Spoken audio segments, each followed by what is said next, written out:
అయితే సార్ మనకిప్పుడు మీ ఫాదర్ దగ్గర నుంచి మీరంటే సినిమా కష్టాలు, కృష్ణ కష్టాలంటే పెద్దగా లేవని చెప్పేసి అర్థమవుతుంది. మీ మీ ఫ్యామిలీ బ్యాక్‌గ్రౌండ్ తెలిస్తే.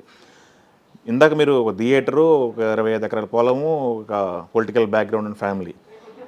మీ ఫాదర్ ఉంచిన ఆస్తులు అలానే ఉంచారా? ఇంకా ఏమైనా ఎక్కువ కూడబెట్టారా? ఒక్కటి ఏంటంటే మా మీరు మీరు ఒక్కళ్ళేనా మీ బ్రదర్స్, మేము ముగ్గురం సిస్టర్స్? బ్రదర్స్, ఒక సిస్టర్స్. సిస్టరు. ఓకే. సిస్టర్ది సెటిల్ అయిపోయి ఆవిడ వెళ్ళిపోయింది. ఓకే. ముగ్గురు బ్రదర్స్లో ముగ్గురు బ్రదర్స్కి డివైడ్ చేశాడు. డివైడ్ చేసి అప్పుడే రాసేసాడు పొలం. ఓకే. ఓకే. నాకు ఒక 8 ఏకర్స్ 9 ఏకర్స్, ఇంకొక ఆయనకి ఒకటి, ఇంకొక ఆయనకి ఒకటి. మా అన్న అమెరికాలో ఉంటారు, ఓకే.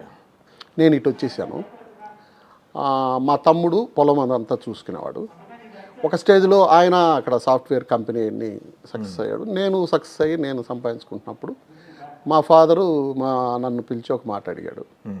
మీరిద్దరు అక్కడ బాగానే ఉన్నారు కదా, ఈ పొలం మొత్తం చిన్నాడికి ఇచ్చేద్దాం అనుకుంటున్నాను, మీరు ఏమంటారు అని అన్నాడు. ఇచ్చేయమన్నా. సూపర్. ఇచ్చేయమన్నా. వెళ్ళి ఒకరోజు పిలిచాడు. ఆయన ఎప్పుడో వచ్చాడు తర్వాత. నేను వెళ్ళి ఒకరోజు పిలిచారు, వెళ్ళి సంతకాలు పెట్టేసి వచ్చేసాను. సూపర్.